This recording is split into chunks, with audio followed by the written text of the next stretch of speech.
This episode of the Music Production Podcast is sponsored by Koji, the world's most powerful link in bio for musicians. The problem with most link in bio apps is they simply provide your fans with links to the web. Once a person clicks on those links, they're off in the web. They might go see your YouTube video, but then they get lost in all of the algorithms that are suggesting new videos. Koji keeps all of your fans on your page, interacting with only you so that you can increase your engagement with them. Koji will help you grow your social media following, build your email list, and get your music heard, all with their easy built-in mini apps. So you can collect tips, sell Cameo-style video greetings, stream your playlists, sell your merch, you can do giveaways, crowdfund your next album, and more. Best of all, it's free. Head over to koji.to/musicproductionpodcast to get your free Koji account today. That's Koji, koji.to/musicproductionpodcast. Hello, everybody. Welcome to the Music Production Podcast. I'm your host, Brian Funk. On today's show, I have the creator of Studio Frequencies, the website about so many things that will help you with your music production. His name is Jeremy Bongiorno. And we're going to talk a lot about things from, I think we're going to get into microphones especially, and what it's like, how to buy them and decide what all these different polar patterns and frequency response charts mean. We'll go through all that stuff. Probably a bunch of other things, his background. But I'm excited to get to that stuff a lot. And I'm really happy, Jeremy, you took the time to be here with us today. Thanks for being on the show. Yeah, thank you for having me. I'm excited to be here. How do you describe your site, studiofrequencies.com? Well, first and foremost, it's a website meant to help musicians, producers, sound engineers, just really anybody who is wanting to make music, really, or edit music, or just anybody who's obsessed with music in general, just like I have been my whole life. So the goal behind it is to help out like-minded people through my research, through my experience, and just in general, just give people a leg up and help them achieve what they want to do, follow their passion. Right. When I went to it for the first time, I really appreciated how you have it just broken down, like studio equipment, headphones, the essentials, monitors, interfaces. It's a nice place where all of this information, that all the jargon, all the gear that you're going to come across, especially as a beginner, that you start hearing about, you've got it nicely laid out. And it feels to me like this is written from the perspective of somebody that has empathy for someone trying to get into the game and not knowing where to begin.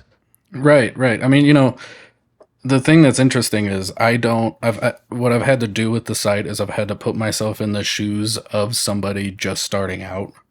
You know what I mean? Because from my point of view, I've been making music in various forms for a while.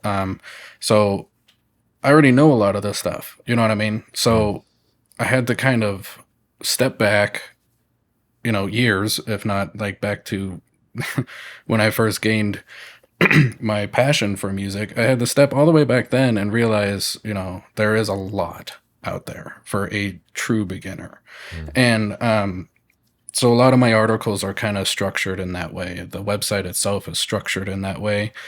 But the tricky part is also trying to make it is trying to make it good for intermediate users or veteran producers too, or musicians. So there's a balance there, but I think my main goal is to help out beginners, people just getting in there and have it out there for them, but also kind of tailor things for people who already know what they're looking at. It's a hard balance to find, but yeah. Yeah, it is, because like you said, when you're doing it for so long, you kind of forget all the tiny little things. Yeah. I teach an after-school music production course, and I get people that are generally getting involved for the first time. And sometimes I have Ableton pushes, and sometimes it's just a matter of okay, do we know what quarter notes are? Do we know note divisions, things like that? And sometimes that's not even understood, or we don't know that there's scales even. So you have to kind of feel it out a little bit and understand where people are. It reminds me of when my grandmother got a computer. She first got a computer and she had the mouse and the keyboard set up. I'm like, all right, grandma, go click on that icon right there for the Yeah, internet. And she's like, click. Like, so yeah, what I realized was just the concept of the mouse moves the cursor on the screen and then you press the little button on the mouse and that's a click. This was all right. new information to her. Hmm. And we grew up with that kind of stuff, and I'm sure kids today now especially grow up with technology so much, but it's good sometimes as a refresher to remind yourself where you came from and to translate that to new people in music production or anything, I suppose. Yeah, and that's the interesting thing too. Is like you were talking about it about when you're teaching people like basically music theory stuff. You know what I mean? Mm, Like how like new beginners or people just getting into that are lost. You know what I mean? And it's the same exact thing with equipment and gear too, because like an audio interface or a microphone or a mixing board or whatever is technology that not everybody is used to. You know what I mean? And that's what makes it that balance I was talking about, explaining things on my site as if it was for a complete newbie, um, is weird because it's tech. You know what I mean? It's basically technology at the same time. So it's like it gets very technical and it gets very so it's like you almost have to in some ways hold beginners hands when it comes to like what an audio interface does exactly, what a mm, preamp is, what um what effects processors are on a mixing board for each channel or stuff like that. It gets very technical, and there's a lot of gear out there and all of it does different things, and yeah, so mm.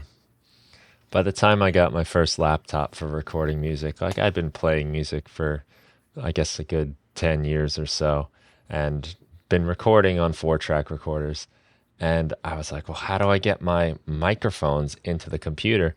And I got an M box at the time by mhm. what was Digidesign, which is now Avid, and I thought that's what those were called. I thought they were M boxes. Yeah, Audio interface meant M box.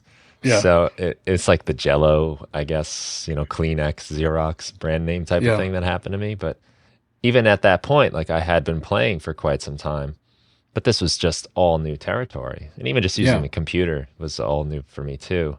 So much I had to learn about that. yeah. So you've got it nicely laid out and Well, thank tips you. and guides and stuff. So I think people would enjoy it a lot. But what I think is cool is how you manage to do that balance. So you talk about like, for instance, microphones, and it's it goes in deep. You start with the basics, but then we get into like some of that more specific stuff Hmm. that you could be using microphones for decades and not really be too aware of. Yeah. It's nicely laid out. Yeah, I'm actually planning on going back to that article and adding more because, you know, there are some things that I think I even missed in that, and it is a 4,000 word article, Hmm. nonetheless. But so yeah, there's for somebody who is like I said, for somebody who's just breaking into recording, vocals and instruments, or one or the other, or all of that. You know, some people might think that they could just buy any old microphone and they'll all do the same thing. You know what I Hmm. mean?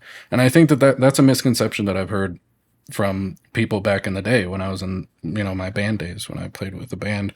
There was people who were just like, oh yeah, well, here, just take this microphone and record that guitar. It's like, well, no, like, like, or record those drums. I mean, drums specifically are just a nightmare. They're so hard to record because of their high sound pressure levels. Hmm. You know what I mean? And you need a microphone that's directly pointed at it with a tiny little diaphragm that can handle that can the membrane can handle high sound pressure levels for cymbals and for drum or for toms and snares and for all the noise that comes from a drum kit. So it's a thing that is very necessary to learn, especially for recording. Like there are a number of producers out there that, like myself included, who just started making music on their DAW. You know what I mean? Who just started writing chords or playing chords on a keyboard, and that's all they knew for a while. But then when you get into recording, that is an entirely different beast. And condenser mics for vocals, high sensitivity, cardioid polar patterns that can pick up right here, but then cut out back here. All of that is stuff that's important to learn in conjunction with acoustic treatment. That is, massively important if you're learning how to record. Hmm. Now, I wonder if you'd be willing to take us all on a little, you know, overview of like some of the different types of mics, and maybe we'll like go at it kind of from like the basics Yeah. and, like the different types that you mentioned, condenser and dynamic, and then hmm kind of branch out from there a little bit. Do you mind getting into that a little? Yeah. So,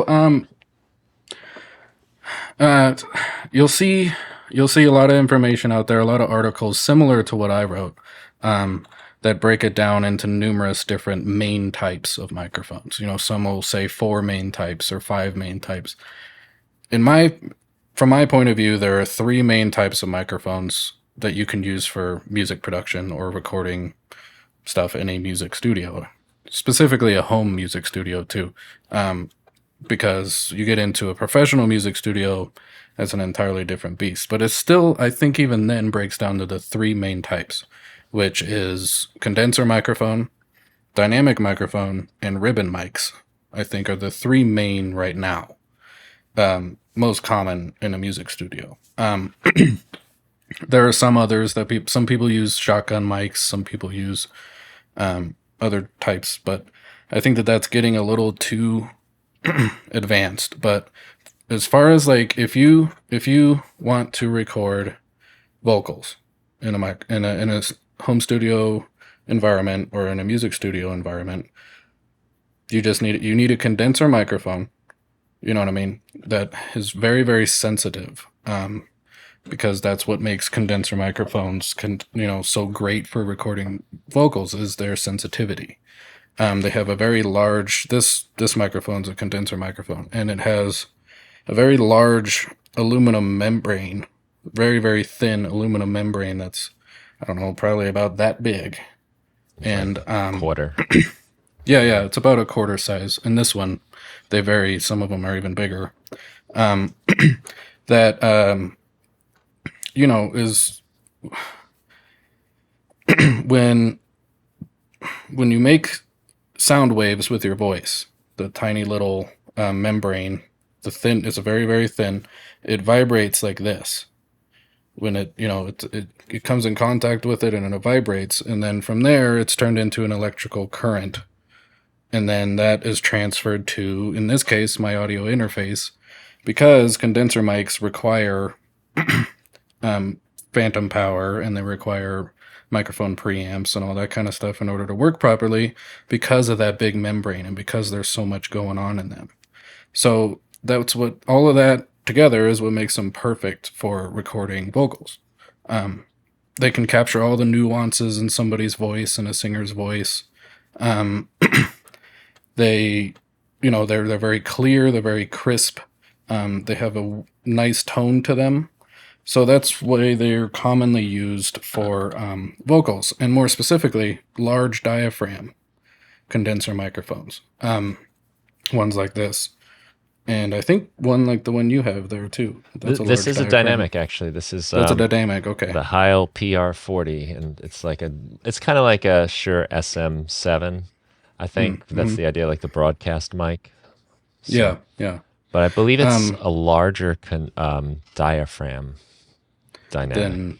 Yeah. Yeah. Because the Shure SM7B is the one that like a lot of podcasters Yeah. use. Like a lot of the big ones. You most commonly see a Shure SM7B on most in most podcasts, and those have a big old foam Hmm. pad around their diaphragm. And that's actually something I'm going to get to is how you can use certain dynamic microphones in ways that you can use condenser microphones too. Because the Shure SM7B is actually a pretty sensitive microphone, but it still functions like a dynamic microphone where it's resistant to high SPL. So anyway, large diaphragm condenser microphone, good for recording vocals. Larger diaphragm means larger membrane, means more sensitivity, which is, again, great for recording vocals. And then you have small diaphragm condenser microphones, which, like we were talking about before, recording instruments, specifically drums, like overhead drum mics that are on microphone stands. They're pointing down towards the cymbals. Those are most commonly high or small diaphragm condenser microphones. They have a very small, but still very thin and very sensitive membrane. But around the membrane is a more reinforced housing for the membrane in a smaller form. So those two factors make them highly resistant to high SPL, sound pressure levels, so that you don't run the risk of busting the membrane. They're designed specifically to handle really, really sharp frequencies, like from cymbals and all that kind of stuff. And then you have kick drum mics too, which are generally dynamic mics, but they can vary. Sometimes you'll find some that are condensers as well. So really the main thing here about the condensers is thin, very, very thin membrane that's usually larger, vibrates back and forth the membrane, turned into an electrical signal and then converted into an audio signal through an audio interface. So those are the two jobs that condenser mics can handle: is vocal recordings in large diaphragm and instrument and drum recordings in small diaphragm. And you can use various different kinds of microphones to record guitar, like acoustic guitar. Most commonly, though, people just stick to small diaphragm condensers for those too, for acoustic guitars. Sometimes they use two, but either way, you can use a large diaphragm condenser to record acoustic guitar, depending on the acoustic treatment in your studio or in your environment that you're recording it. That's always the trick with the condensers, the large diaphragm, because they're great for recording the details in the voice, and also like your neighbor next door down the street walking through the living room. They're Exactly, so sensitive. Yeah, exactly. Yeah. Well, and like before we started the podcast, I was telling you about how my microphone's picking up the sound from the fridge over there. So it's like, yeah, they're They're ultra almost like sensitive. a telescope for sound. Yeah, Like yeah, I've had totally. them on and be like, "Oh, I never noticed that sound in here." I And know, and they're magnified too, because it's yeah, like I can hear the fridge as if it's right next to me. hmm You know what I mean? But then I take off my headphones and I'm like, oh wait, no, it's way over there. right. It's yeah, they're Good for like crazy spying, sensitive. probably. And Yeah. Well, yeah. Interestingly enough, they have like all the movie tropes out there. How they're recording like somebody, they're eavesdropping on somebody from like buildings away. It's actually just a really, really, really fine shotgun microphone that that's just like pointed directly that way with its polar pattern, and it's just like a ultra sensitive condenser microphone basically. Hmm. So so yeah, condenser mics. I think we went over that well enough, I think. And then we have dynamic microphones next, which are most commonly used for live performances.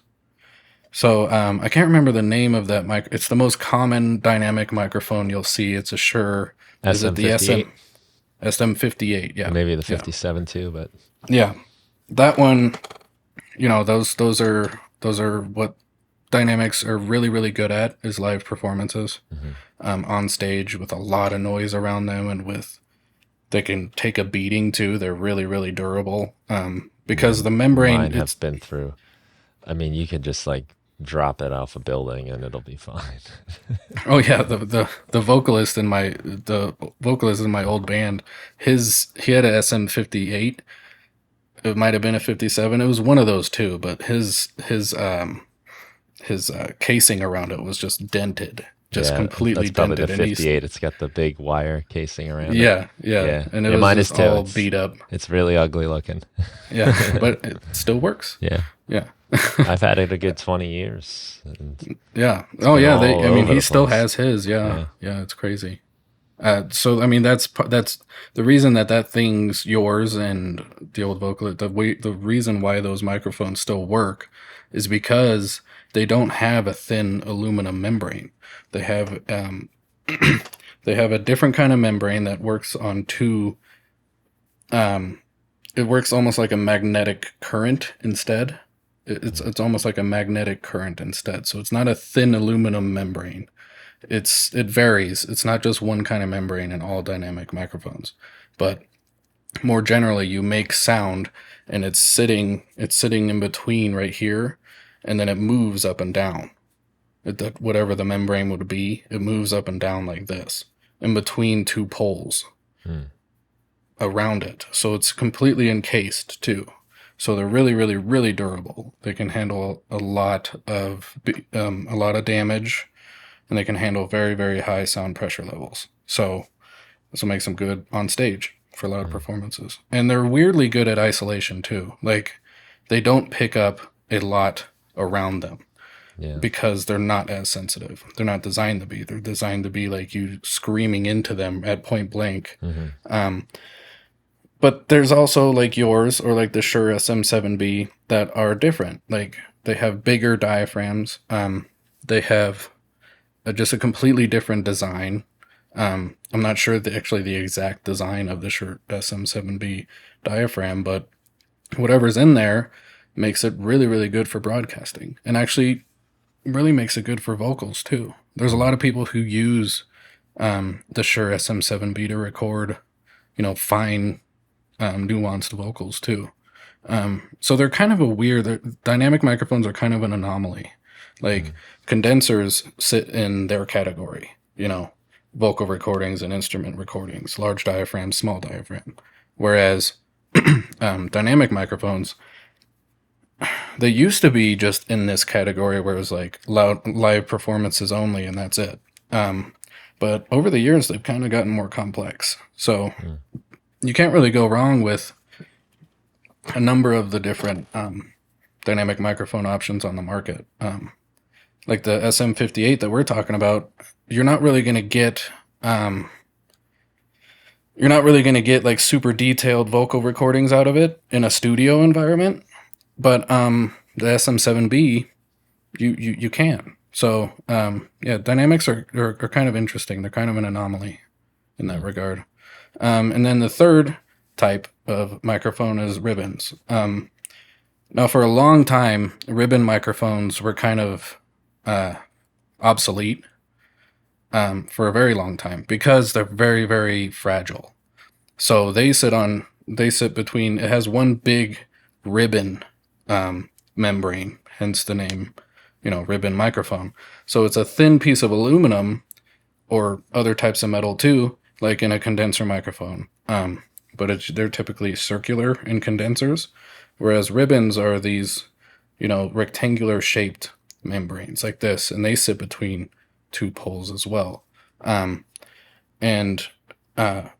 make sound, and it functions very similarly to a condenser microphone. The membrane vibrates, and that's turned into an electrical current on the poles, and thus turns into an audio signal.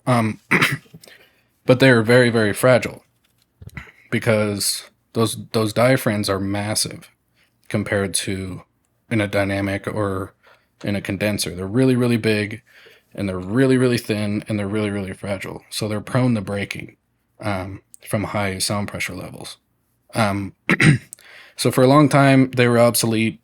And then in recent years, companies have manufacturers have kind of fine-tuned their design of ribbon microphones to make them more durable, to make them more resistant the high SPLs.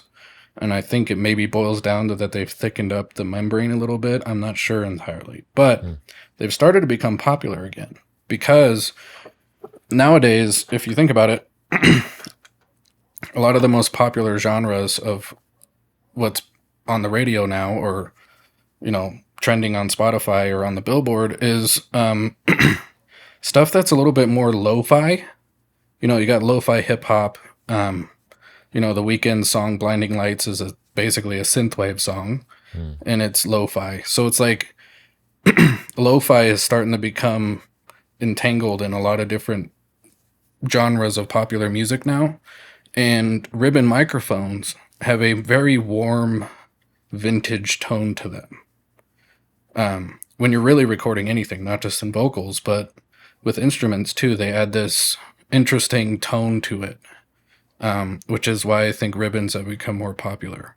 And because they're not as fragile as they used to be. They're still fragile, but they're not as fragile as they used to be. So Hmm. that's what I think. I mean, they used to kind of just be condensers and dynamics for the longest time in music production.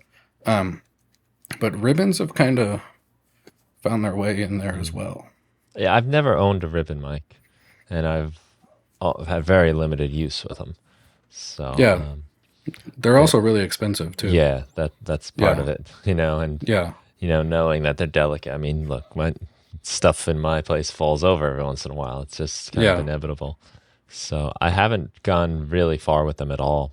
But yeah, interested. I've heard about some like pretty nice ribbon microphones, and um, yeah, they seem to have like a neat sound. yeah. And I think Like you that's said, what like a warmth draws and people. Yeah, a different. it's a vintage tone almost. Yeah. It's not quite to the level of like a tape emulation type of tone, but it's interesting. They sound a little bit. I guess the best way you could describe it is they sound a little bit farther away when you're Hmm. recording them. You know what I mean? Like they sound kind of nestled in some sort of, in some sort of frequency around it or some sort of Hmm. current, like an electrical current. It's hard to describe, but um, and I don't have any clear cut like examples of like a song that they used a ribbon microphone to record that. But Right. I've heard about it. I've heard about people using them just randomly to record something. Hmm. Anything really, because they can handle anything you throw at them. I just probably wouldn't recommend recording drums with them, but you can record guitar. You could record um, a guitar amp with low distortion, not like a metal, not with like metal distortion on it, but you could record a bunch of stuff with them, and they do add that interesting tone to their. It's I don't know, they're interesting, and they become increasingly popular in recent years. Hmm. Yeah, that's cool. Yeah, that was Yeah, always what I kind of learned about them was like they're fragile. I guess they don't handle those sound pressure levels as much. yeah, It really is force. It's moving air. So if it's too yeah. much, it can knock that stuff apart. Hmm. Well, as I was doing my research for writing that article, I actually admittedly had no idea. I mean, I had somewhat of an idea about how microphones actually captured audio, but I didn't know that it literally was a vibrating membrane Hmm. turned into an electrical current. Like that was just, I went down a rabbit hole there and was just fascinated. I was like, "Whoa, how cool. Who came up with that?" You know what I mean? It's just incredible. Hmm. Yeah, it's pretty neat. Yeah. How people figured this out is, you know, when you really think about it, right? Because like we're Yeah. capturing one of our senses in a way. Mhm. We can Yeah. capture pictures, we can Mhm. capture audio, but we can't. Smell is a little different. Like we can recreate it, I guess, We can but recreate it, we yeah. don't capture it really. You can't physically capture it, yeah, because it's just like, And me touch, talking, same thing. right now is creating a sound wave. That little thing, that little Mm, piece of aluminum, or I think in this guy it is aluminum, is just moving it just a little bit, and then it's turned into all of this. It's mm. just, I don't know. Those are the kind of things I geek out about, you know. Yeah, yeah. So Because it seems just so strange that we can record that stuff, but yeah, you can't. record the other ones as easily, I guess. At least I'm not Yeah. negative away. Right. Yeah. Yeah. So, I mean, I guess to summarize, I mean, you know, as far as the basics go of microphones, that's just pretty much it. Is, Hmm. large diaphragm condensers, great for recording in a studio environment, like we talked about with proper acoustic treatment. You can't just like in this room that I'm in right now. I'm not in my studio right now. It wouldn't be great for recording. It's picking up everything around it. It has to be a pretty dead space Yeah. in order to adequately record with a large diaphragm condenser recording vocals. Because that way it's all just focused on the vocals. Yeah. There's nothing else around it. And then from there, afterwards, in post, you can go and edit and manipulate it however you want. But the raw recording has to be pretty clear when it comes to vocals. And then small diaphragms for instruments, specifically drums and guitar, but you can kind of play around with recording acoustic guitar with different types of microphones. And then dynamics for live performances, but again, they're kind of an anomaly. There's options out there on the market that are pretty versatile, a lot more versatile than options were for a long time. The SM7B has been around for a while, but yeah, dynamics they're pretty versatile, depending on what you get. They're I've kind opted of, for them in situations where the soundproofing wasn't so good, as too echoey, too much yeah, noise in the room yeah, maybe. there you So go. you go Yeah, for a dynamic sometimes in that case. It yeah, just doesn't yeah. hear it as well.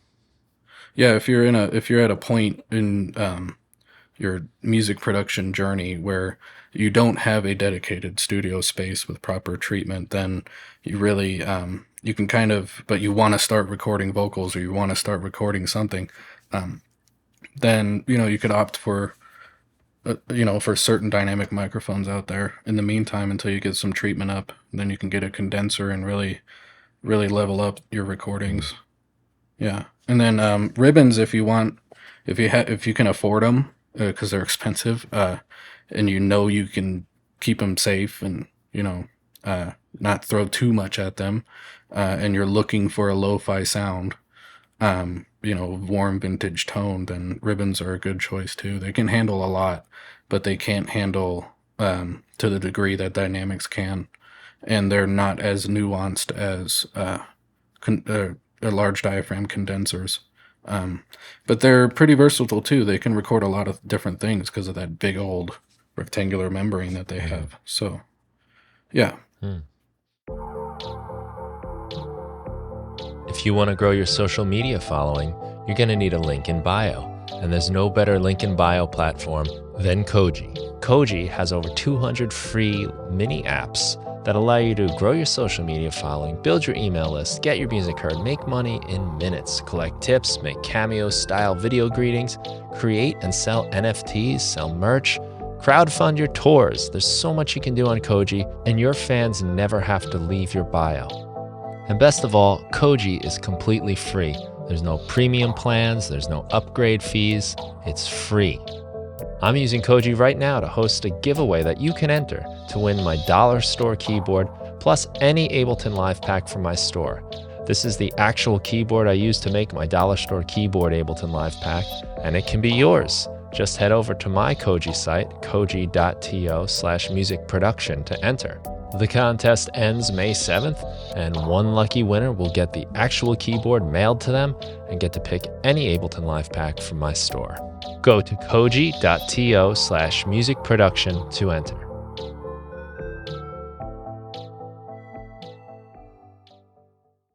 Then once you get your mic, you've got the polar patterns to think about too. Right. So these are those Yes. diagrams you'll probably see when you get your microphone and you open it up, and it looks Hmm. like some kind of like globe, and it's Yeah. got a shape around it. Hmm. Um, how do you explain those to people? It Well, took me a long time to understand what I was even looking at the first time I saw yeah. them.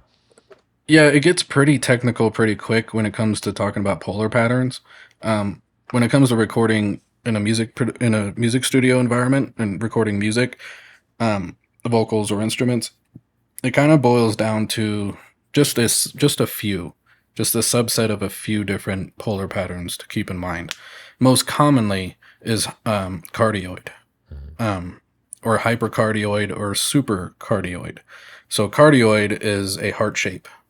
So when you look at it on the globe or on the diagram, you'll see that it's outlined in kind of a heart shape, like this, with the back. So think of it like the front is where the heart is, right? Hmm. So the polar pattern or cardioid polar pattern simply means that it picks up audio from the front, but it's cut off in the back. So So it when doesn't people pick look at the anything up. diagram, or just to try, to try to make this visualization for anyone listening, you'll see the degrees and 0, Hmm. 180, 360, and all that. The 0 is facing the mic. The mic is pointed Right. at you. So that's saying that it's picking up directly in front of it, more or less. A little bit off to Yep. the side, but Exactly. yeah.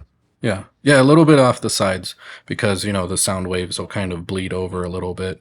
And with large diaphragm condenser mics, to pick up all those nuances of a vocal recording, it kind of has to have this range. Because if it was really, really pinpointed right here on on my mouth, you know what I Hmm. mean? It would kind of miss the stuff that's going over here. But it cuts out the back so that it doesn't pick up too much and it sounds, you know what I mean? Like you're hearing everything going on in the person's Right. mouth. You know what I mean? So it's like, so those are the most common is Hmm. cardioids. Hypercardioid and supercardioid start getting into they're basically just a finer point of that Hmm. of that shape. They're just kind of they're more focused down here, right here, and they kind of cut off the sides a little bit more, Hmm. um, which are good too. But usually just the cardioid, and that's what's most common. I mean, this microphone has a cardioid Yeah. polar I think pattern. that's what the 58 is. It's just Yeah, cardioid, I believe. yeah. But outside of that, you start getting into different polar patterns with recording bands and with recording multiple vocalists at once, or recording different different layers of stuff, like omnidirectional. Omnidirectional is just like completely 360. The thing picks it up all the way around. There are microphones, you might have seen it elsewhere, where you might have seen it in movies or in certain environments where um, you'll have multiple vocalists singing on one microphone, and that's what an omnidirectional microphone does. It picks it up from all angles. So that's where those are useful. So omnidirectional is good for multiple, for like an ensemble, for like capturing groups of people from all angles on one microphone, or for capturing it out like that. You know what I mean? You got Hmm. you got like a choir or something singing. Um, you can capture with omnidirectional. You can capture it that way, like that. Figure eight is also good for capturing multiple vocalists, because figure eight is in the front and in the back with the sides cut off completely. Um, so that's good for capturing like a duet. Mm. So you're kind of capturing both of them at the same time. You're capturing the nuances of both at the same time in one microphone. Um, Yeah, I use those a lot on the album recording with my band on acoustic guitars. So I've got a mm, C414, hmm and it lets you select the polar patterns. So we were doing acoustic guitars, and we decided to do both guitars at the same time with hmm the microphone right in the middle at a figure hmm eight pattern. And it was really nice because we got the sound and we kept it all on one track. So we were just able to kind of deal with it as like one thing instead of Right. like more and more tracks and more Yeah. background More noise. mixing, more. Yeah. Yeah. So Um, I yeah, really totally. liked it for that. It was fun. Yeah. I mean, actually, that leads me to the last thing I wanted to talk about with polar patterns is the multi-pattern mics, the ones that have Mm. the switchable polar patterns, which are really, really cool. I think, is it the Yetis? Some of the Yetis have that. Mm. I think that's what I've seen. They have a little knob on some of the Yetis that you can switch between. There is omnidirectional, regular cardioid, and figure eight, and might be one other one. But multi-pattern mics are really, really cool because they're a little more pricey, but they're a really great way to like kind of like on the fly. You're like, I'm not liking how I'm picking this up. I'm not liking how this is sounding. I'm gonna switch this up. You'll try a different polar pattern. You're like, oh, hey, that sounds pretty cool actually. So yeah, multi-pattern mics are cool. Hmm. I And find then it the really last, useful. Yeah, that the C414 is great for that. Like just you get a lot of different um, types of sounds because you can even kind of use it if you want the reverb of the room. You can kind of change it right? around and pick that stuff up a little bit more. Yeah, totally. Yeah, yeah. They just add another level of versatility. Mm. You know what I mean? So you're not, anything really in the studio. What it boils down to is doing whatever you can to not limit yourself. You know what I mean? Mm. To give yourself multiple ways to achieve um, exactly what you want to achieve. You know what I Mm. mean? Because if you only have the one type of microphone, then you're kind of just like, okay, that's all I got. But a multi-pattern mic is a great way to just add more versatility, along with a slew of other fancy gear that you could add to do that. Right. But so and the last thing I wanted to touch on too was USB mics. Just the general average USB mic that you can plug into your computer. Um, for a music studio environment, I usually do not recommend using USB mics, and they might be tempting because they're cheap and because they're easy to use and all that kind of stuff. You don't need an audio interface, or you don't need a standalone rack preamp or anything like that. But I generally don't recommend those. They're good for starting or starter podcasts, or good for certain things, or like a YouTube channel at the beginning or whatever. But I generally recommend to stay away from basic USB mics, because they're just kind of that leads me to the point that I just made, which is they're really limiting. So if you invest in a good microphone right from the get go, then you're already setting yourself up for the future. Um, and I also recommend down the road getting yourself a couple different microphones, just in the same way that I recommend getting yourself a couple different types of studio headphones. Get a set of open backs, get a set of closed backs. That way you have both in your arsenal.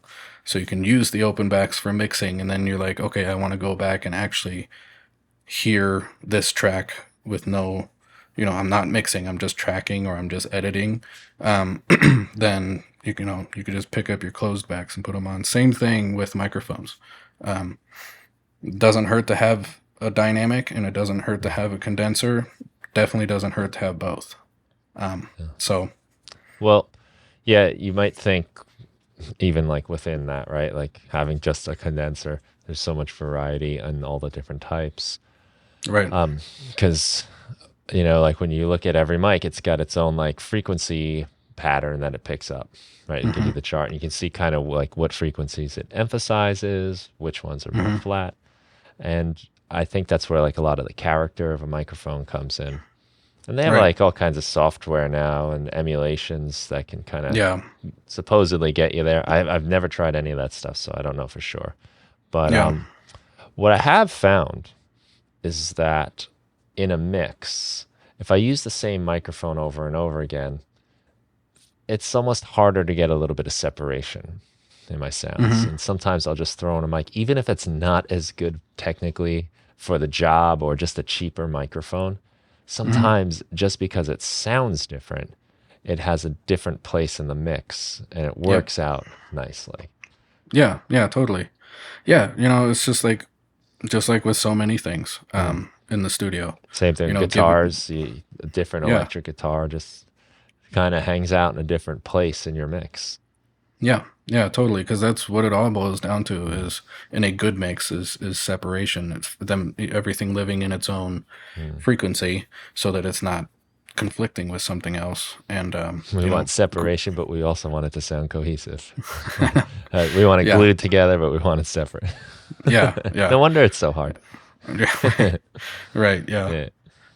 And then yeah, it gets interesting the more you get into all that kind of stuff. I mean, the thing that's amazing about mixing is like it is a lifelong process. Right. You could you could you could be a master mixer, doing it for 40 years, and you'd still learn something new. You Hmm. know what I mean? That's what's incredible about it. That's what's incredible about music production in general. Yeah, really, just music is like that. It's one of those things. Yeah, And just when you think you're starting to figure it out, you realize, ooh, this goes much deeper.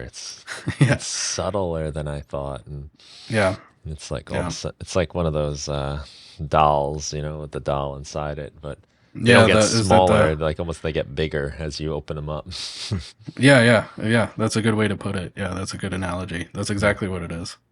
Because it's like it's with every aspect of making music or playing music or whatever. Even just being, I've been a guitarist since I was 11 years old, and you know, I still learn new things that I Hmm. can do with it almost on a daily basis, and Yeah. it's just like, but that's what keeps it interesting. Yeah. Well, if You know you what I mean? figured it all out after a while, it'd get boring. It'd Yeah, it just be wouldn't be like fun anymore. a level, and then, you figured it out. That's it. The end. Yep, You yep, know? Yeah, you come from like a rock band background, right? So yeah. that's kind of like me as well. Like you have this one picture on your site that says my story, and I wasn't actually sure where you were in the picture.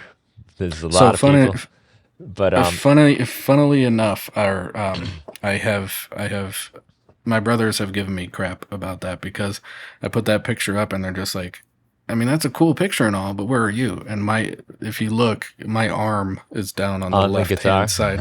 Yeah, That's funny.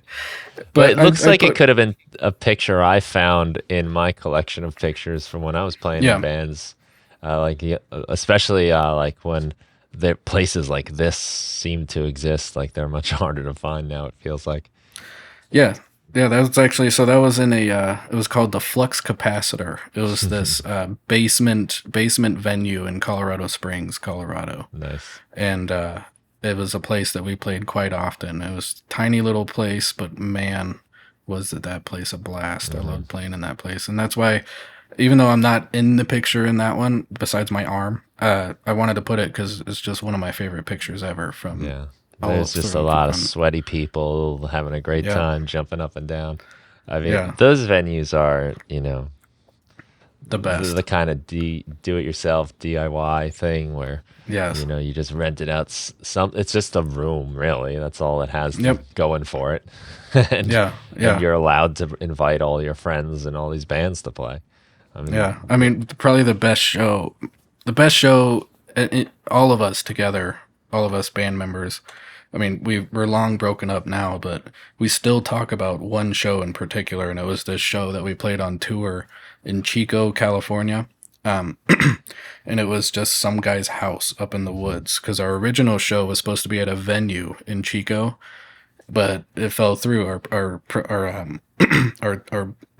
booker kind of like screwed the pooch with that show, and so we were kind of just going. We went to Guitar Center in town. We went to a bunch of places, like trying to be like, "Hey guys, oh we're in cool, town. We want to play a you just show." picked one up. That's Yeah, great. and then these guys were like, "Yeah, come to our house."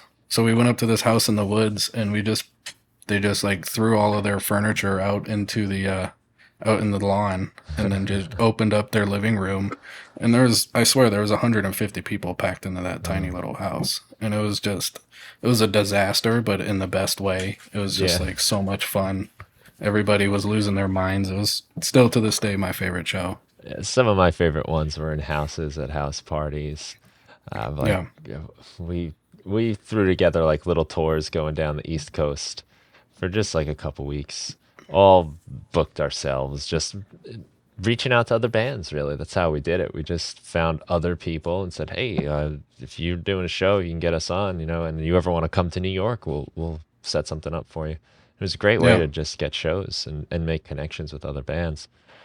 We did a couple yeah. like house parties and like there was this one we did. And we knew the people from this one. They invited us. They had this like there's a college town in North Carolina, Wilmington, and they Hmm. threw this party, and we're in the house playing, and it's just like so many people in there. I couldn't believe how many people were in there, and I had to get outside to get the fresh air. And I went outside, and it was like way more people outside. It was just Yeah, like, yeah, how do you guys like live like this?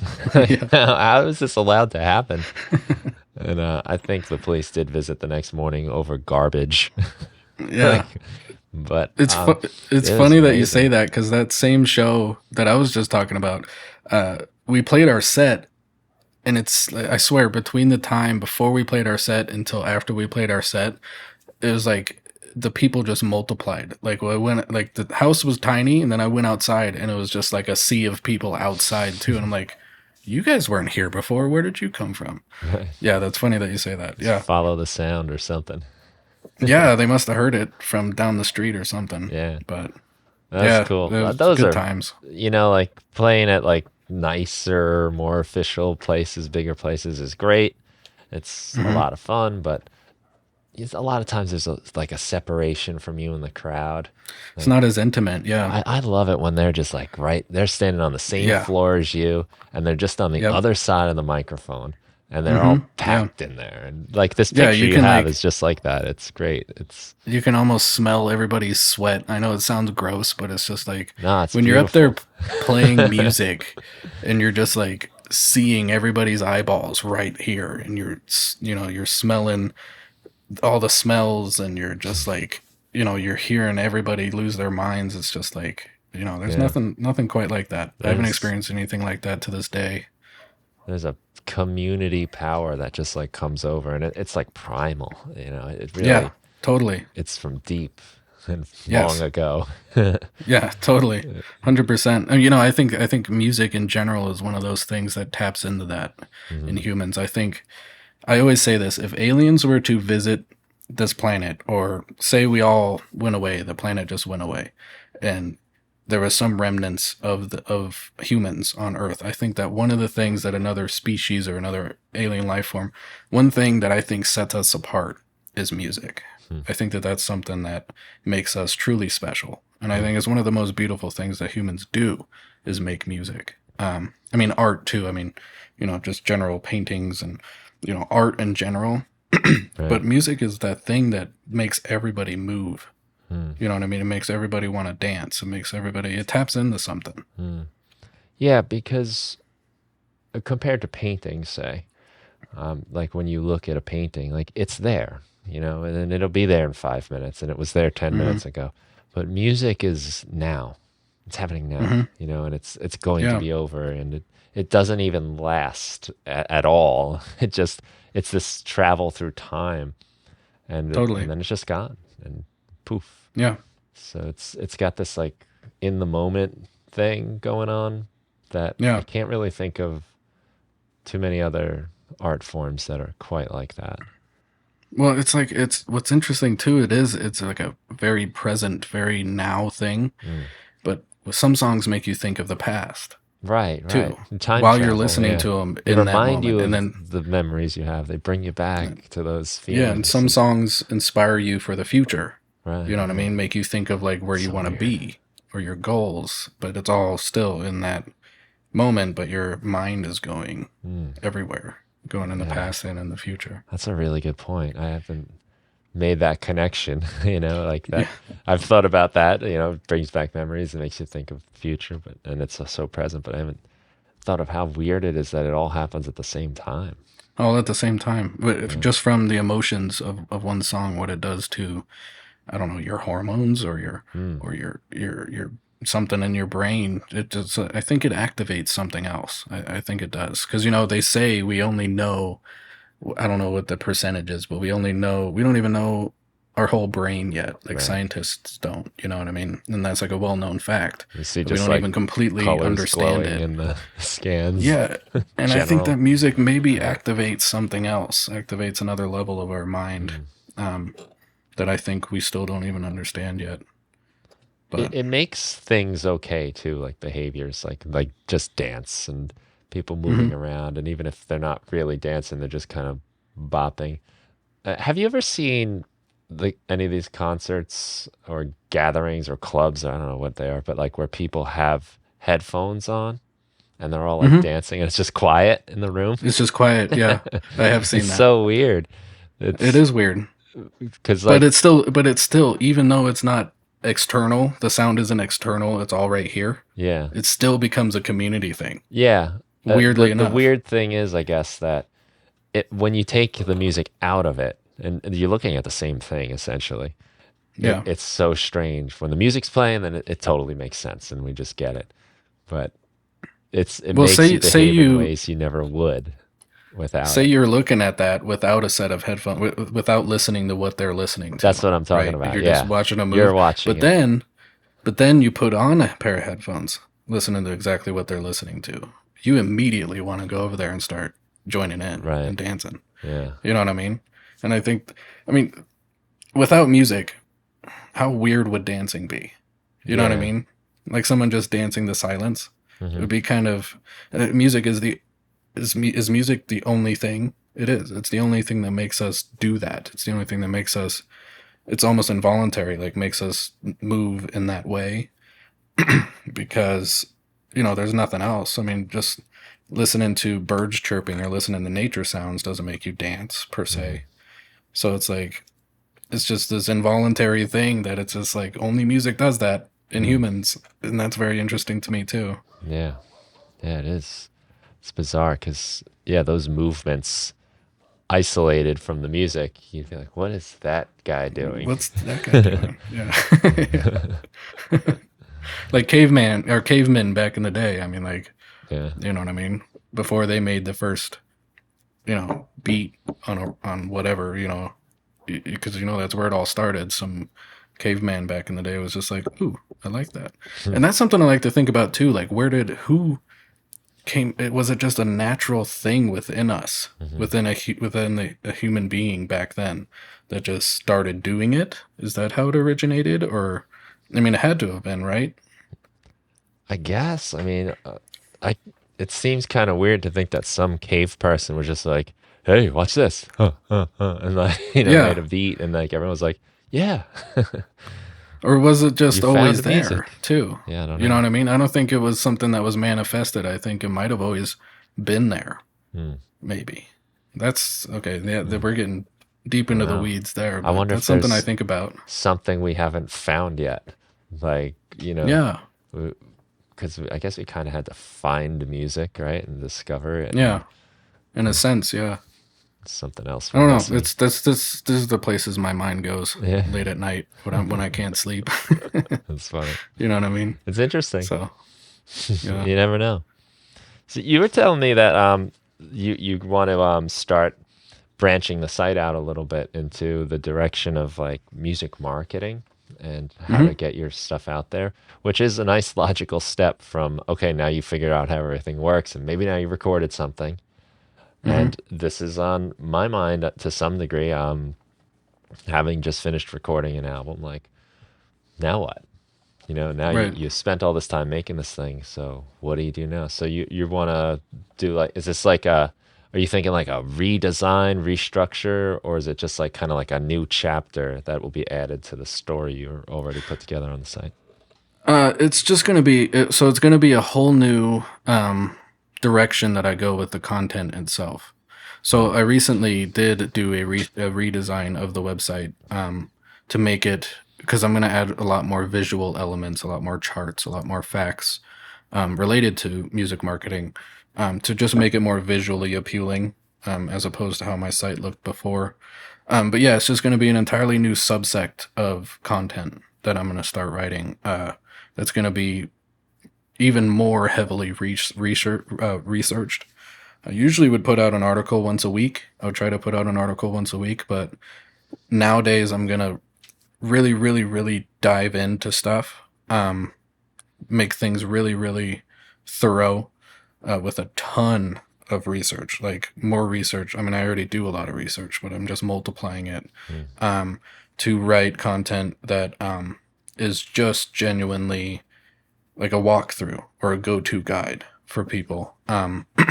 So, for example, it's just the next article I'm working on is talking about TikTok and promoting and marketing yourself through TikTok through this technique that I call the hook and lead technique. That's what I'm coining it. It's not really like a known term, but I'm calling it the hook and lead technique because if you look up, first example that comes to mind is Stephen Stanley music on TikTok.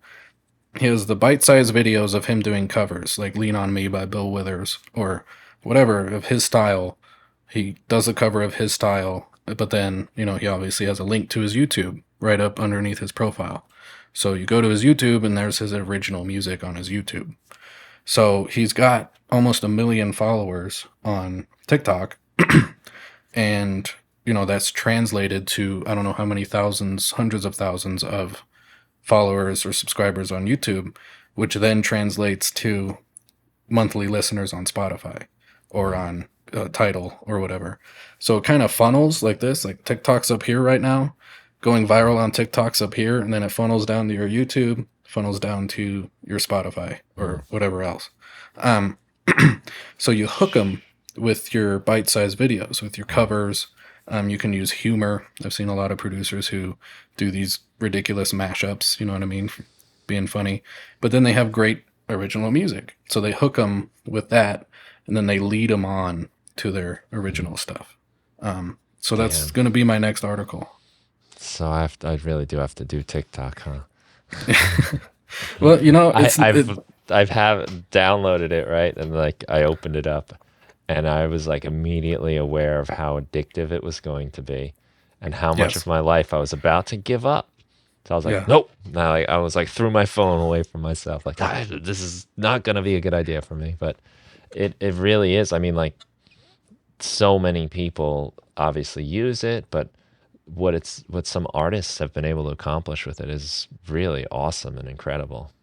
It is. And, there is stats, there's facts that, that I've found to really prove that TikTok has boosted their reach. And these are independent people. These aren't people who are signed to labels. These are just like you or me, just people sitting in front of their computer in their studio making music. But then they think, just posting my stuff, just uploading my stuff on Spotify and making some posts on social media isn't really working right now. So, yeah. So, even a YouTube channel is great too, but I mean, like TikTok right now is just insane what it's doing, what it's doing for people, for independent musicians. And, it's something that I've really wanted to write a concise go-to guidebook for people to be like, okay, this is working for so many people. How can I get this to work for me? And a lot of it kind of boils down to luck of the draw and going viral, but not really either. You can get a really solid community, a really solid following, a fan base by just, even if you just have 40,000 followers on TikTok, that's still a lot of people. And that still translates to a lot of that funnel down to your Spotify or your SoundCloud or Tidal. It's still going to translate to multiple thousand people listening to you in a month or a year or whatever. And it's viable. It's viable for somebody to do themselves. You know what I mean? Right. So I came across this article today, and I trust him. Bobby Owsinski, Music 3.0. He's got, if you've ever read it, it's a great blog, and he's got a great podcast too. So it's just, Music 3.0. This is what it is now, the next level. And he's always talking about the new trends in music and what's happening. And the only reason I made that comment of like, I don't know whether to believe it, because today's April 1st, so the internet is littered with garbage today. Yeah. So it's like I almost don't even like opening the internet on April 1st because it's just like pollution of pranks and misinformation. Yeah. But yeah. I don't Clickbait. I don't think he's doing this. And if he is, then he really got me. But I think he's a little bit above that. But he has this article about like Spotify and like what people are making on it, and he's kind of saying that people are actually making money on Spotify because the typical thing is like you get like 0.000000001 cent like per stream or whatever Per it is, stream, right? yeah. But just what I was pretty surprised. It says apparently over 52,000 artists are making $10,000 a year. This is all 2021. 52,000 made 10,000, over 10,000. 16,500 made more than 50,000, which is like that's a living income. Mm-hmm. And Mm-hmm. that's 16,000 people. That's a pretty good number. 9,500 made more than 100K. Mm-hmm. So, I mean, I was That's very really good. surprised at that, Yeah. because that's a really nice living. And Mm-hmm. that's a lot of people. And I don't know that many artists, and Mm-hmm. I've always kind of thought like if you're making money on Spotify, you're either like Taylor Swift or Kanye West or, Right. these like household superstar names. And it even says, oh, just over 1,000 people made more than $1 million in streams. Mm-hmm. And Mm-hmm. even that number is like, Even that number's I don't astonishing. know. I Yeah. can't imagine 1,000 people that would be doing it. But Well, and that's just on Spotify too. yeah. I mean, SoundCloud just rolled out their fan-based royalty program earlier. What was that, last year? Yeah, late last year. So SoundCloud has a royalty program now. You have to sign up for SoundCloud Plus. But you can get uh, money per stream on Tidal or on Hmm. all the other streaming platforms too. So Right. that's just on Spotify. I mean, Yeah. Spotify is like the big one, but you know, Tidal has a really really good payout per stream. Hmm. And Tidal's, it's heavily used by people who are big time hi-fi people, you know what I mean, because they Right. have the really really high fidelity, high, quality audio on there. Is that's their marketing is as that. So a lot of people use Tidal, and theirs is among the highest of payout per stream. So yeah, you got to think that is just Spotify that people are making that Mm. money on, not a culmination of all of that. And Right. then not to mention some artists make money from sponsorships via TikTok or via YouTube, and doing ads or doing a whole bunch of other stuff too. There's a lot of avenues for you, just Mm. you as an independent artist to make money without having to seek out a label or without having to seek out anything. Well, I mean, for all the shit Spotify gets, right? About like these low payouts. 25 years ago were 2,000 plus artists making over $500,000 on their music, Hmm. selling Hmm. records. Like, I Yeah. can't imagine that being the case. Even though the record industry was so much bigger back then, I Yeah. can't imagine that many were making. And I could be totally wrong. Like, I didn't do the research, but these numbers really did surprise me. Well, so So, like, the the kind of opportunity is out there these yeah, days no, more it's than it's it's ever. everywhere, and It's it's and just, it's it's and for everyone too, though. So, exactly, and it's the ripe for the competition. taking. Yeah. It's ripe for the take. I mean, and the thing is that's crazy too is like you can still be, you can still have somewhat of a small reach or small fan base. You can still make a lot of money. You know what I mean? You don't have to be Drake. You don't have to be like Hmm. have 32 million monthly listeners on Spotify. You could have, so for example, the kind of music that I produce is synthwave. I make synthwave. I'm obsessed with synthwave music. Nice. And lo-fi hip hop. I like making all that kind of stuff. But mainly synthwave. So an artist, a really popular artist in the synthwave genre is the Midnight, which I'm sure a lot of people have heard of.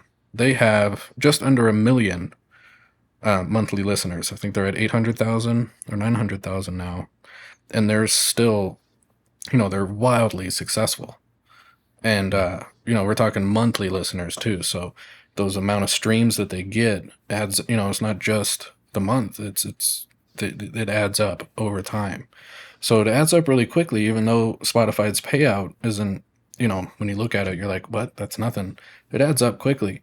But then there's even smaller artists in the synthwave genre that um, have like 60,000 monthly listeners, again, just on Spotify. But then you go to their YouTube, and they're sponsored by Arturia, or they're sponsored by so and so, and Hmm. they get gear or they advertise for Arturia, and they make money from that too. Hmm. Um, so there's a lot of avenues, and right now the one that's really really ripe is TikTok, but that's probably gonna even out at some point. Maybe not though. I mean, TikTok is insane. I mean, it's hard to say where TikTok will go. It could just stay as it is, or it could get even bigger, and they could find other ways. I mean, because they have a distribution service now called Sound On. Is it Sound On?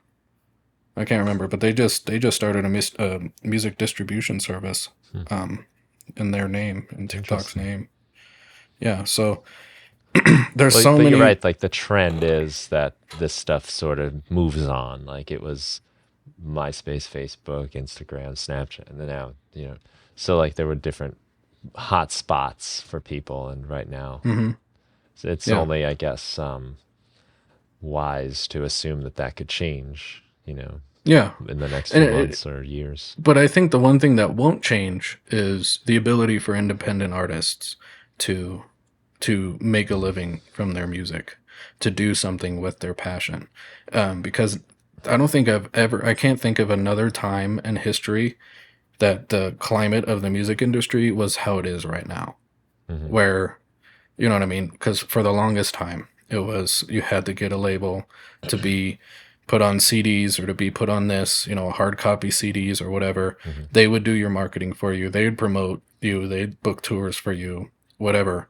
Um, and that was how it was for a long time. But now in the digital era, it's so much more interesting for independent artists, for just the average Joe, the average musician, to do what they love and be able to do it and make money from it, um, just from their content, just from their sounds. Right. I can't think of another time that it's been so ripe for independent artists. And I think that that's just going to continue to get even better. You know what I mean? Yeah. Yeah. The challenge of reaching the world is not the distribution, it's just standing out from the noise and popping through. Hmm. But I think, you mentioned like synthwave and lo-fi hip hop, which I think are kind of interesting genres because, like people just kind of put that genre on. Like, well, I'm just going to listen to like a lo-fi hip hop station. And it's Mm. not so much like that, I don't really think, with a lot of other genres where you kind of like, you pick the rock band you want to listen to, you pick like whatever rapper you want to hear. But in synthwave and lo-fi hip hop, I think especially, it's just kind of like, I don't think people care so much. They just like good music in that style. Hmm. Does that make Yeah. sense? Like, No, no, I'm not trying I to put it down at all because I love both of those genres and I think there's a lot of cool stuff happening.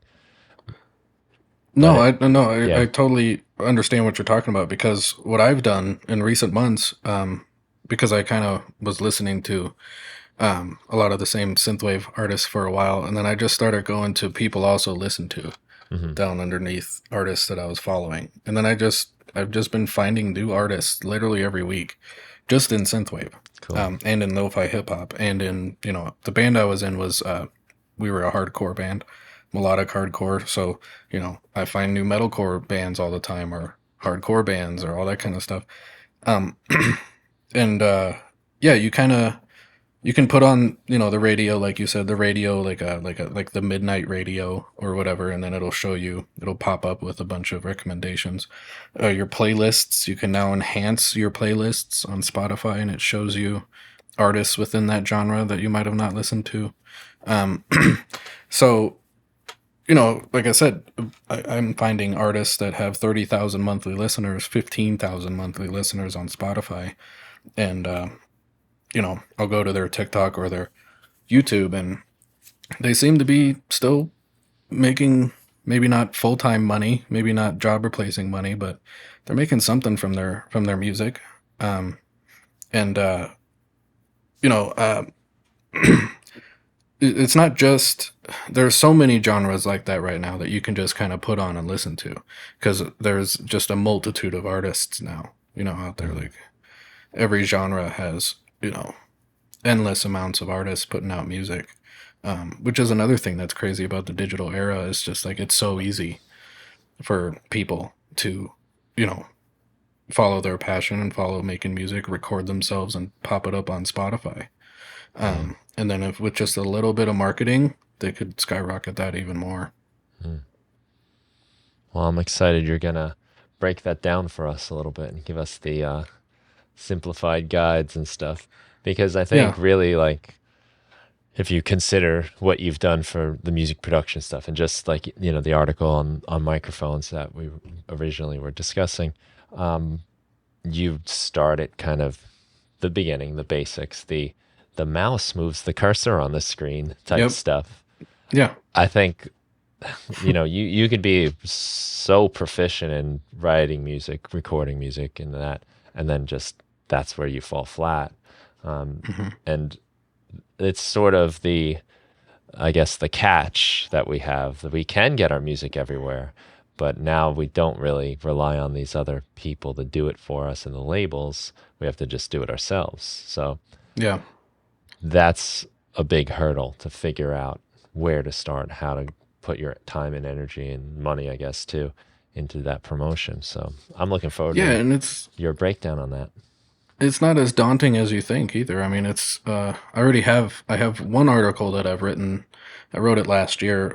How to promote your music in today's climate, basically as an independent artist, and it's just it boils down to just a handful of things. Really, is all it takes at the beginning to just start getting your marketing and promoting yourself out there yourself.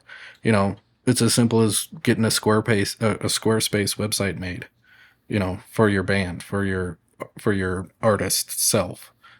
Make a website for it. Get some branding.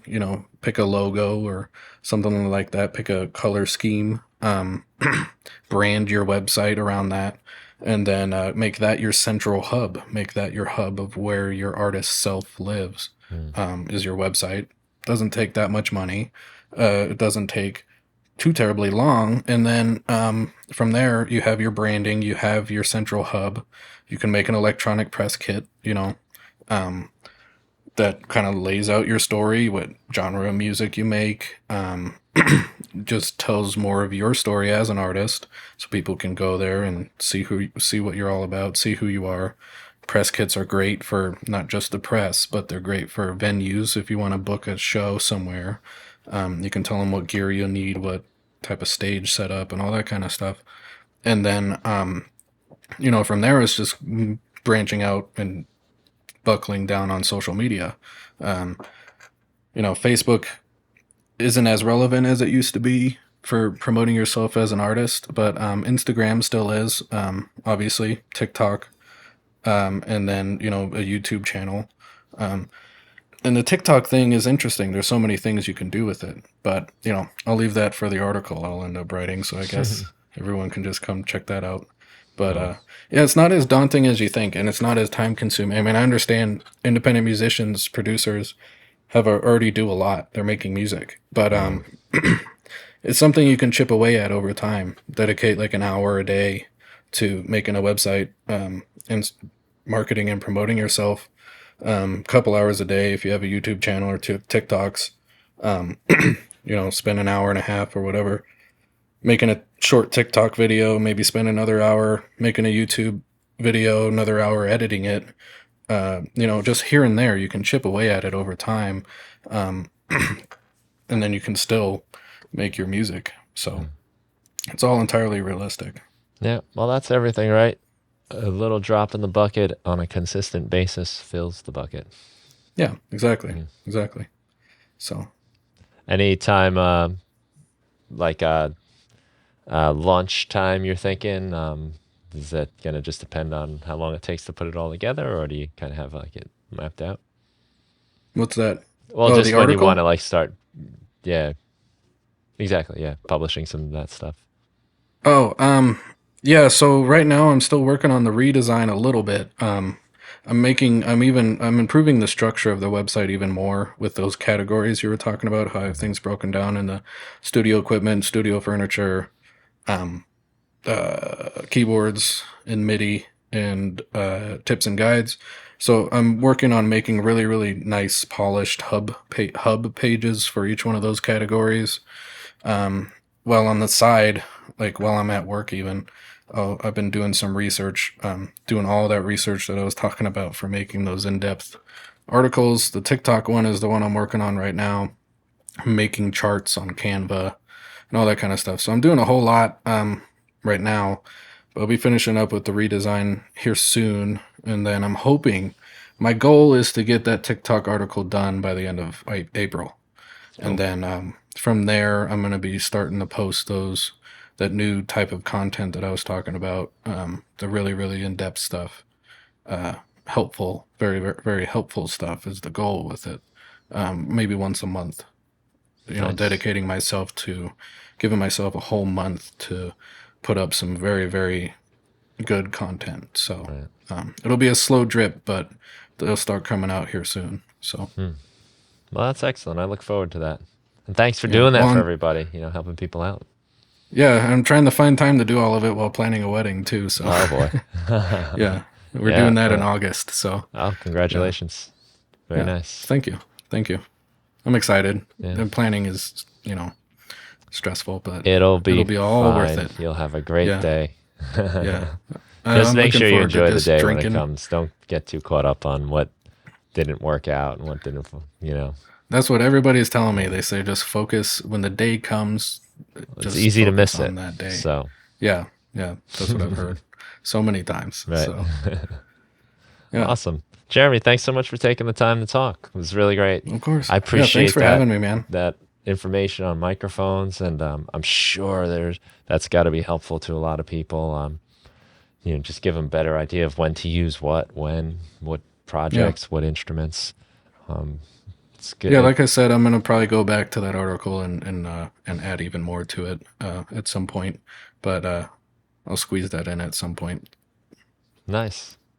So Maybe like between the bachelor party and the yeah, ceremony. between the right before the honeymoon, that's when I'll do Right.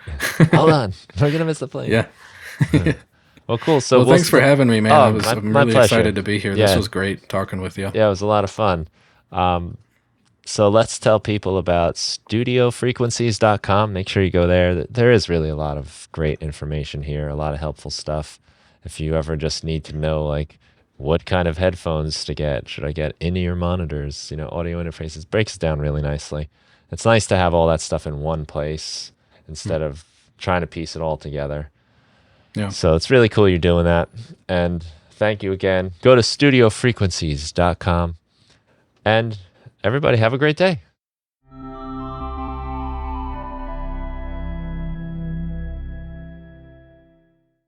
Hey, if you enjoyed the Music Production Podcast, please consider giving it a review on your favorite podcast provider and share it with a friend, somebody that you think might enjoy the show and get something out of it. That would mean a lot to me.